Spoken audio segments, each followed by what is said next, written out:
She was tied to a tree with Comanche Lover carved in her back, until a reclusive scout cut her down and buried the knife. Texas frontier, late autumn 1874. The sun had slipped low behind the scrub hills, casting the forest in long, copper shadows. The wind blew dry and bitter, sweeping through the mesquite branches like a restless whisper. Horses snorted and pawed at the brittle earth as 5 men dismounted in the clearing, their boots crunching over twigs and frost. They dragged her like a sack of wheat, limp, silent, and bloodied. She was no more than a girl, her wrists bound with leather cord, hair tangled and clotted with dust. Her dress was torn at the back, exposing skin scraped raw. One of them, youngest, barely a beard on his jaw, looked away as they tied her upright to the base of an old oak tree. "That enough?" he muttered, his voice uncertain. The leader, a man with a jagged scar across his chin and eyes like winter glass, stepped forward. He pulled a knife from his belt, its edge gleaming dull red in the dying light. "Not yet," he said coldly. He pressed the blade to her skin. She did not scream. When he stepped back, sweat beading his brow, the word carved across her back pulsed with blood. "Comic Lover." Another man chuckled and spat on the ground. "That'll send a message." "To who?" the young one asked. "She ain't gonna make it through the night." The leader shrugged. "To whoever finds her. To anyone thinking of spreading their legs for savages." He turned toward his horse. "We done here?" The others mounted, tugged their reins, and rode off into the trees without looking back. But someone did see. Crouched in the thick brush a few hundred feet away, Silas Boone watched from behind a line of rock and juniper. The wind carried the stench of sweat, blood, and old leather to where he hid, rifle balanced across his lap. He did not blink as the riders vanished, nor when the forest fell still again. Only after the echo of hooves had long faded did he stand. His boots made no sound on the cold dirt. Silas had lived alone in these hills for years, long enough that even the game steered clear of his scent. A former scout turned ghost, he had learned to read wind, shadow, and cruelty. And this cruelty, was carved in clear, red lines. He approached the tree slowly, cautiously. The girl was slumped forward, her breathing faint but still present. Her lips were cracked, her cheeks hollowed, dust and blood matted her lashes. Her head stirred slightly. Silas did not speak at first. He stood before her in silence, his silhouette tall and still against the gold-lipped trunks. His hand twitched once, near his hip, not for a weapon, but instinct. Finally his voice broke the quiet, low and careful. "Can you hear me?" No answer. He took a small step closer. The letters on her back glistened wet in the fire-colored light. Whoever had done it knew how to make pain last. Silas' jaw clenched. He tried again. "Miss, do you understand me?" This time her body jerked, only a little, but enough. Then her lips moved, dry, barely audible. "Don't." Her head lolled, and her knees buckled under the ropes. Silas stared at her. Not with pity, not yet. Pity had no place in the places he'd walked. But something older stirred, something beneath the grief and distance, something that smelled like memory. His gaze lingered on the knife marks. Each stroke had purpose. This was not a punishment. It was a warning. He stepped back, breathing through his nose. Comanche Lover. He'd heard that term spat like poison across the frontier. It did not matter if it had been love, force, or mere survival. To most, there was no difference. A woman like her, she would not be rescued. She would be left, judged, forgotten. Silas turned his head and listened. Nothing but wind. He looked back at her. Still breathing. Still bleeding. Still here. But for how much longer? His hand tightened slowly around the stock of his rifle. And for the first time in many years, Silas Boone did not walk away. The sun had vanished entirely by the time Silas stepped closer. The girl, no, the woman, was barely upright, her weight held aloft only by the tension of the ropes. Her chin drooped to her chest, a strand of hair plastered across her cheek like shadow. Silas knelt beside her, breath white in the cold air. He reached for the blade on his belt, an old cavalry knife, its grip worn smooth from years of use. He paused for a heartbeat before unsheathing it, his eyes drifting to the faded engraving at the hilt. A name. Not his own. He had stopped using names a long time ago. The leather cords had bitten deep into her wrists. He saw dried blood, bruises blooming like ink beneath the skin. Slowly, he slid the knife between flesh and rope. She flinched. "Easy," he murmured. "I will be quick." The cords fell away, and with them, what was left of her strength. She collapsed forward, but he caught her, not fully, just enough to guide her down gently, his arms forming a careful cradle, her breath hitched, warm and wet against his neck. That was when he saw the word clearly for the first time. Comanche Lover. Carved without hesitation, each letter jagged, uneven, angry. He stared at it, breath shallow. His hand, still holding the knife, lowered. For a moment, he could not move. The blood was not just hers anymore. It was his past bleeding too. The years of war, of hatred, of stories told in camps by firelight about girls who betrayed their kind. He had believed those stories once. He had repeated them. And now, the proof was carved in flesh. A woman left to die because she had loved where others had feared. He shook his head, tucked the knife away, and pulled her closer to his chest. She did not resist. The walk back to his cabin was long. He carried her wrapped in his old cloak, careful not to jostle her more than he had to. She weighed less than she should have. Hunger clung to her bones. The path twisted through brittle pines and brush, up a ridge worn down by storms and time. No one followed. No one would. By the time they reached the cabin, the moon was a dull coin behind clouds. Inside, the air was dry and faintly herbal. Juniper branches hung from the rafters, and jars of dried roots lined the shelves. The fire had long since died, but embers still glowed faint in the stove. He laid her on the cot in the corner beneath a wool blanket. Then he lit the lamp, adjusted the wick low, and knelt beside her once more. Her face was pale, lips cracked. Fever crept at the edges of her skin. Her hands trembled even in sleep. He fetched clean cloths and a tin of boiled salve. His fingers, though calloused, moved with slow care as he wiped the blood from her back. She winced, even unconscious. He worked in silence. Only once did he speak, more to the shadows than to her.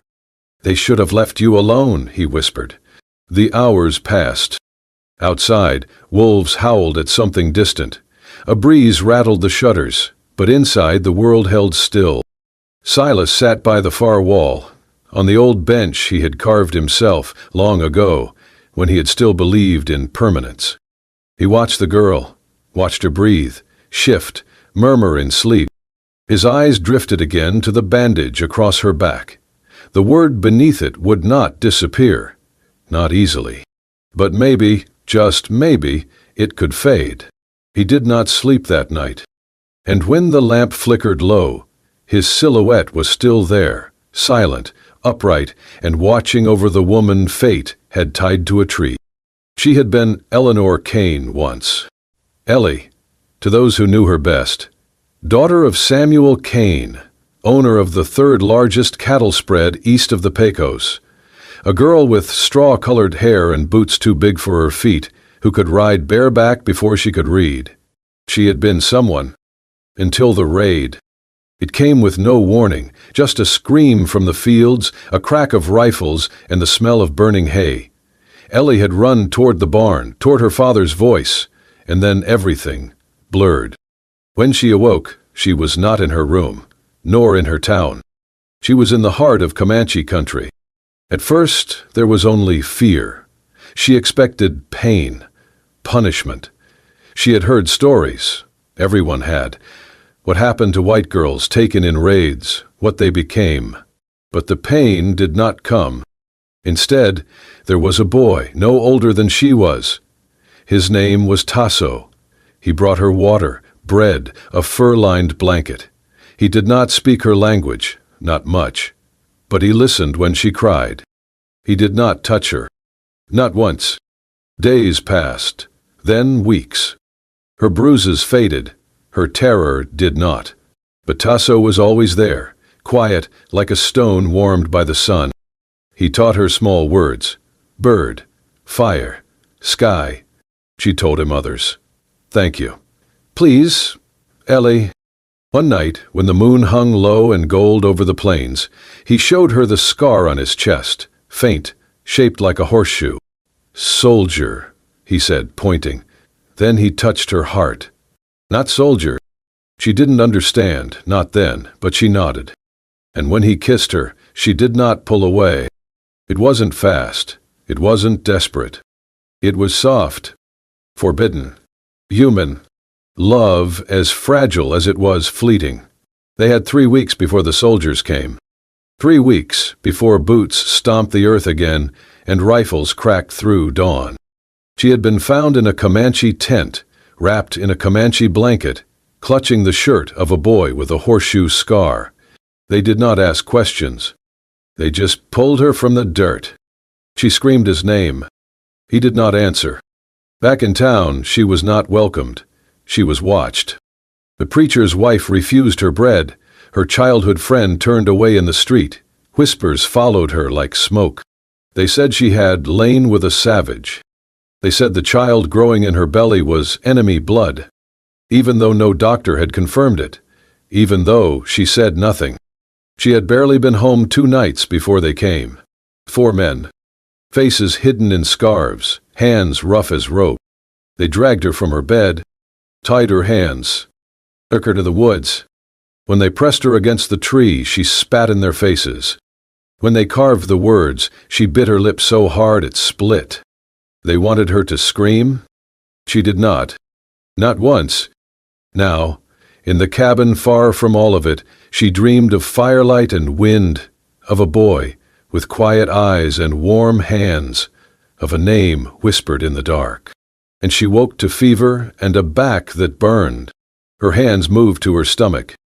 Still flat, still uncertain. But in her mind, she knew. She had loved, and for that, they had tried to erase her. She woke to pain. Not the raw, screaming kind, but the deep, crawling ache of skin split open and soul stretched too thin.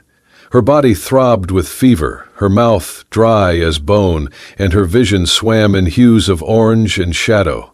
Something creaked softly nearby. The scent of pine sap and old smoke clung to the air.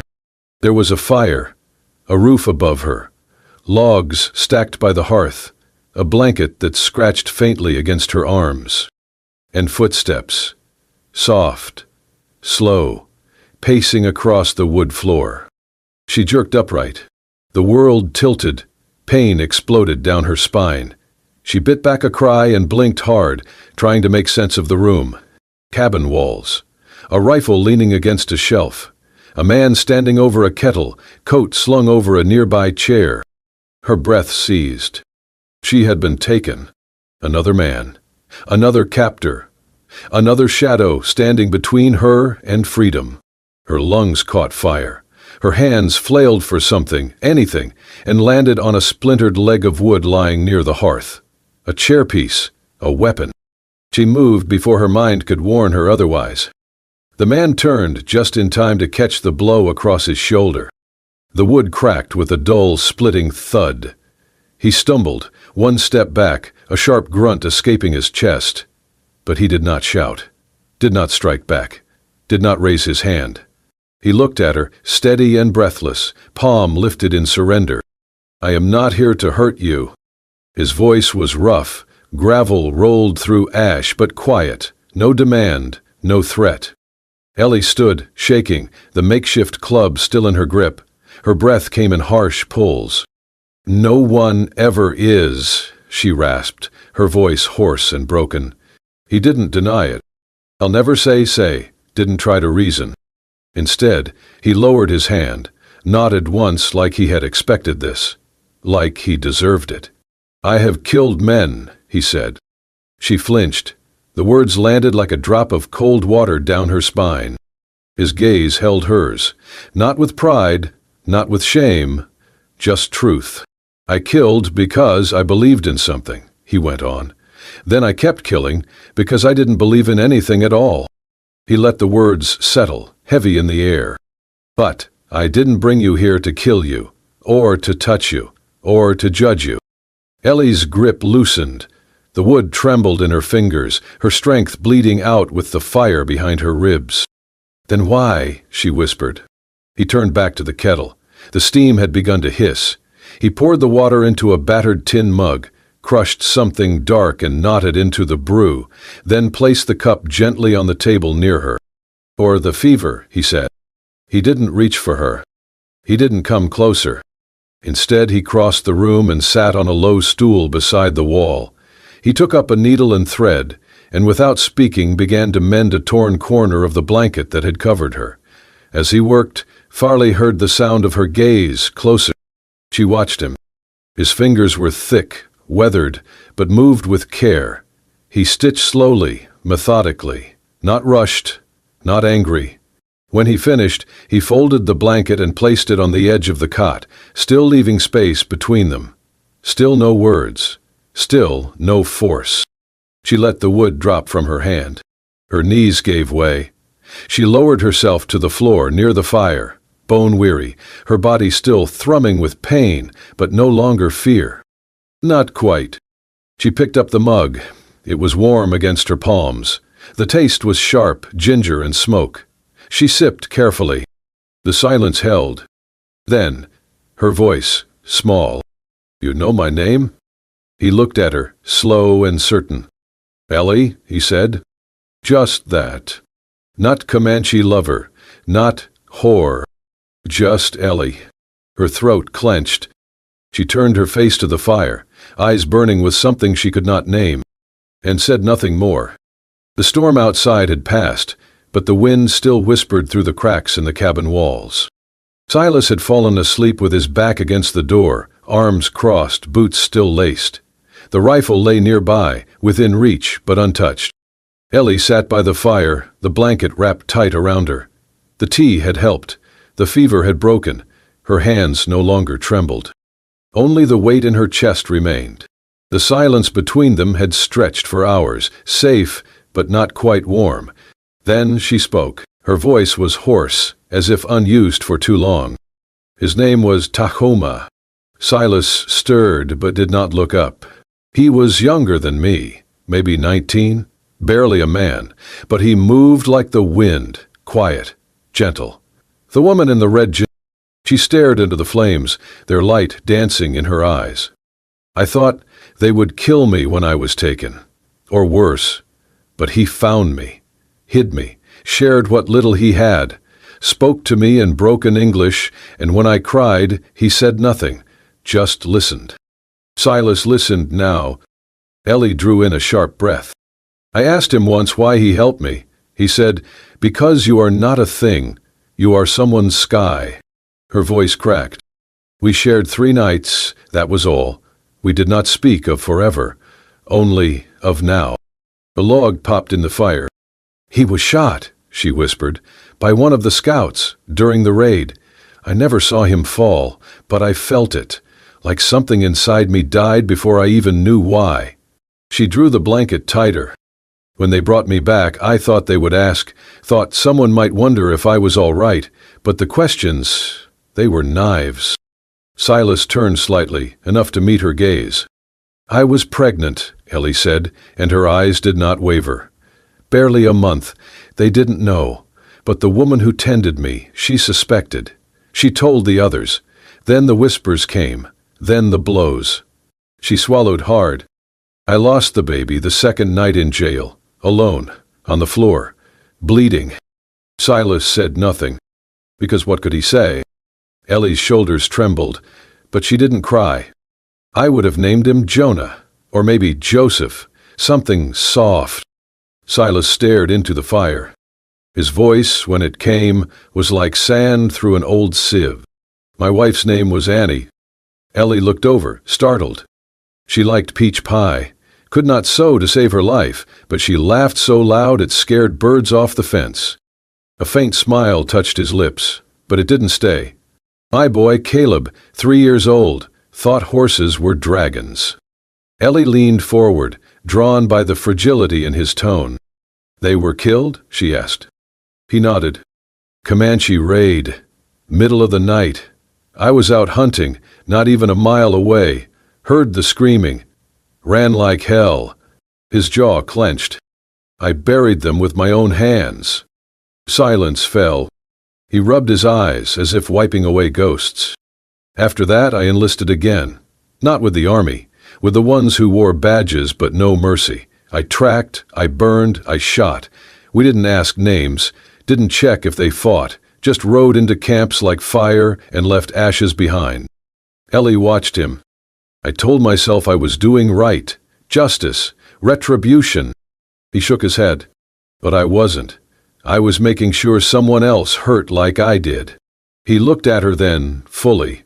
And I swore, if I ever came across someone who had lain with them, with the enemy, I'd treat them like traitors. His eyes dropped to the floor. Like you. The fire crackled. But I didn't, he added, almost to himself. Ellie's eyes filled with something unreadable. Not forgiveness? Not fear. But knowing. Knowing. They sat that way a long while, two scarred lives stitched loosely together by silence and truth. And in that silence, something shifted. Not trust. Not yet. But the first fragile thread of it. The sky was slate gray when they reached the clearing. Clouds hung low like old grief, and the wind stirred the grass in slow, mournful waves. The oak tree stood unchanged, its bark still rough, its roots coiled deep into the earth like old secrets refusing to die. Silas dismounted first, then offered a hand. Ellie hesitated, then took it.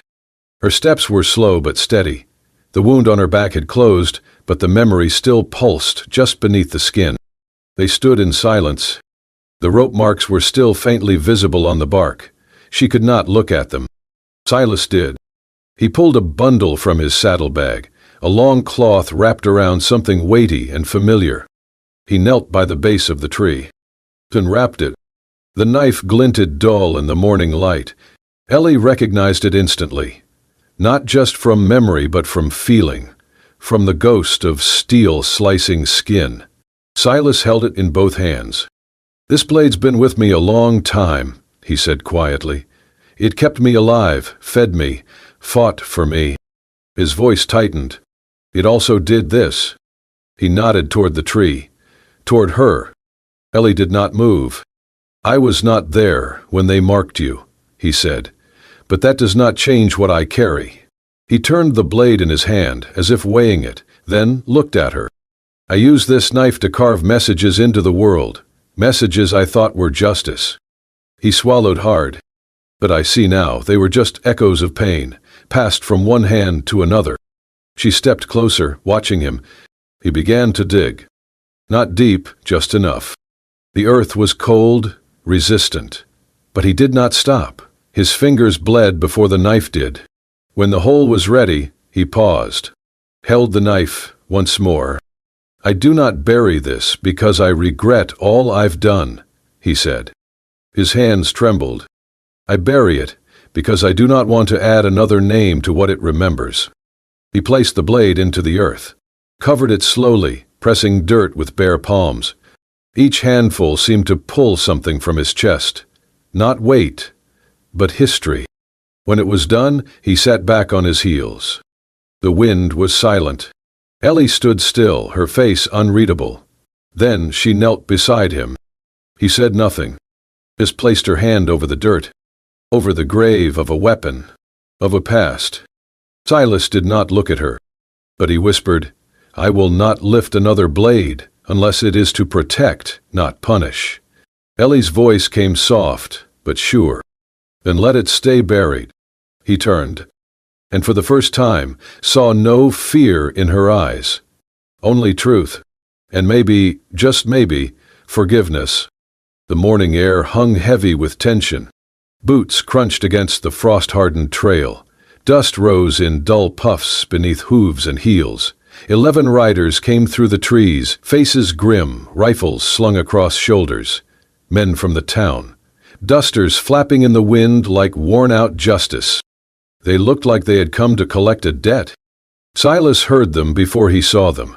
The low creak of saddles, the clink of metal against leather, the way men tried to breathe like they weren't afraid. He stepped outside the cabin without his coat. Bare arms crossed over his chest, breath misting in the cold. His hat cast a shadow over his eyes, but he did not blink as they approached. Their leader, a sheriff with a faded badge and guilt behind his eyes, reined in first. His mouth was tight around the edges. "We're here for her," he said. Silas didn't move. "You're late." "She's accused," the sheriff said, "of consorting, of treason." "She was left to die," Silas replied. "Is that justice now?" Murmurs stirred behind the sheriff, the kind of murmurs men made when they weren't sure if they were on the right side of the noose. From the doorway, Ellie stepped into view. She wore a plain shawl. Her hair was braided back, neat and stubborn, her face pale but firm. The wind tugged at her skirt, but her spine stayed straight. Even in the bruises of morning light, she looked like someone who had survived a fire and learned to walk through smoke. The sheriff narrowed his eyes. "Ma'am, if you come quietly, we won't harm you." Ellie did not speak. Silas did. "She has nothing to confess but love," he said, "and if that's a crime, then I'm guilty too." The men stiffened. The sheriff turned sharply toward him. "You?" Silas nodded once. "She's not just the Comanche's lover now. She's mine." A hush rippled through the riders. Then one of them, older, gray-bearded, leaned forward in his saddle. "Is that Boone?" he asked, squinting. Silas did not answer, but the name passed through the line like wind through grass. Silas Boone, scout, survivor, the ghost of Comanche wars, a man whose legend had grown sharper than the knife he carried, a man who had spilled more blood than most men had ever seen. "You killed 20 of them outside Palo Duro," one whispered. "And lost 2 sons doing it," another added, quieter. The sheriff's jaw twitched. Silas stepped forward, just one step, enough to cut through memory. His voice was low and without pride. "I spent years hunting ghosts in other people's skin. Thought killing them would make me clean. It didn't." He looked at Ellie. "She taught me what mercy looks like, what it costs." Ellie moved beside him. Her hand slid into his, not hidden, not hesitant, her fingers laced with his like they'd always known how. Her voice was clear. "I never betrayed this land. I lived through what it became. I bled where no one watched. And I loved, not as a traitor, but as someone who still could." The scar on her back stung with cold, but she stood unshaken. She had nothing more to prove, only herself left to be. The men did not raise their guns. They looked at each other, some ashamed, some unsure, all caught in the space between what they'd been told and what they now saw.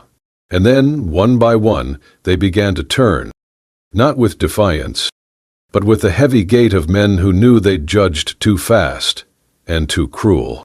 The sheriff lingered last. His eyes met Silas's. They held something complicated now. Anger, maybe, or understanding. "You willing to fight for her?" he asked. Silas's answer came quiet and steady. "I'm willing to live for her. That's harder." The sheriff's jaw moved once. Then he tipped his hat and followed the others into the trees. The silence afterward was louder than the confrontation. Ellie leaned into Silas's side.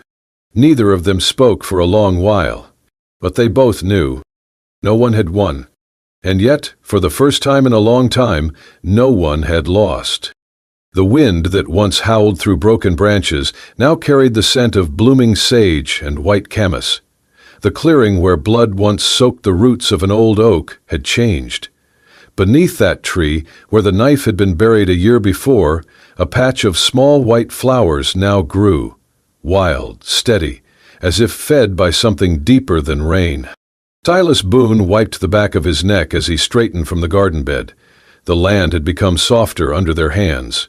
Furrows now ran where bullet tracks once did. Ellie knelt nearby, her rounded belly pressing against the faded apron as she tucked sprigs of yarrow into the soil. She looked up and met his eyes with a smile that made the world feel wide and whole again. They were married just days after the first bloom had sprouted under the oak tree. No church, no preacher, only the sky, the grass, and a few neighbors who owed their healing to the quiet couple in the hills. Ellie wore a dress dyed with clay and stitched by her own hand. Silas wore a shirt she had mended for him. The patch across the left shoulder, still faintly visible, a scar over cloth, much like the one on her back. They stood under a sweep of sky as the wind curled through tall grass. He took her hands with steady fingers and said, "You do not owe me your life, and I never asked for your pain. But if you choose me, not for debt, but for love, then I will spend what days I have growing old for you." Her voice did not shake when she answered, "I choose you, not because of what you saved me from, but because with you I was never a secret, never a shame, just me." There was no applause, only wind. Spring passed, then summer. The day her water broke, thunder rolled over the plains. Rain poured onto the roof of the old cabin as Silas lit every lamp they owned, boiled water, and spread the cloths just like she had once taught him. He moved like a man walking a tightrope, with care, terror, and the raw weight of love. Ellie screamed once, then gritted her teeth. Her hand clutched his wrist like iron. "Promise me," she gasped, "this child will never bleed for someone else's war." He pressed his forehead to hers, voice breaking. "I buried the knife," he whispered. "Now we plant seeds." And when the child's cry rose into the storm, it was not just birth, it was resurrection. They named him Jonah, not for any profit, but for the story of being swallowed whole and returned to life. 1 year later, the boy ran barefoot across the field, chasing butterflies and laughter, calling out, "Pa! Ma!"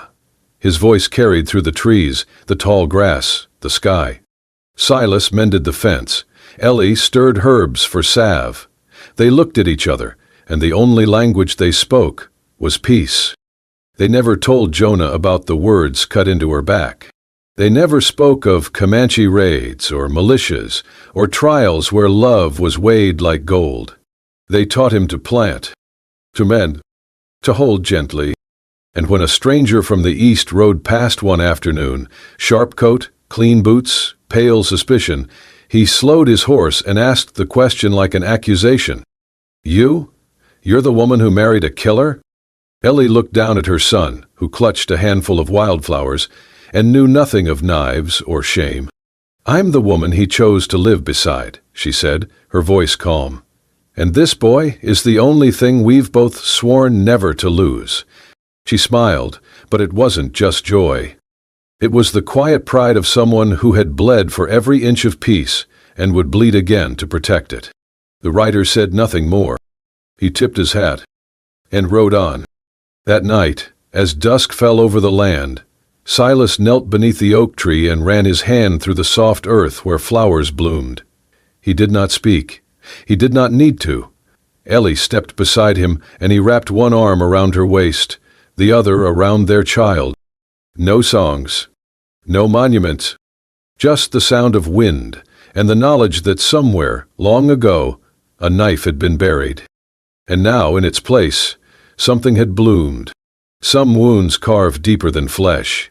Some names are meant not to shame, but to remind us how love survives where it is most unwelcome. Ellie and Silas did not find peace in a courtroom or in vengeance. They found it in the soil, in the silence, in the hands that once hurt, now choosing to heal. And maybe that's the real story of the West. Not just the guns, not just the scars, but what you plant after you bury the knife.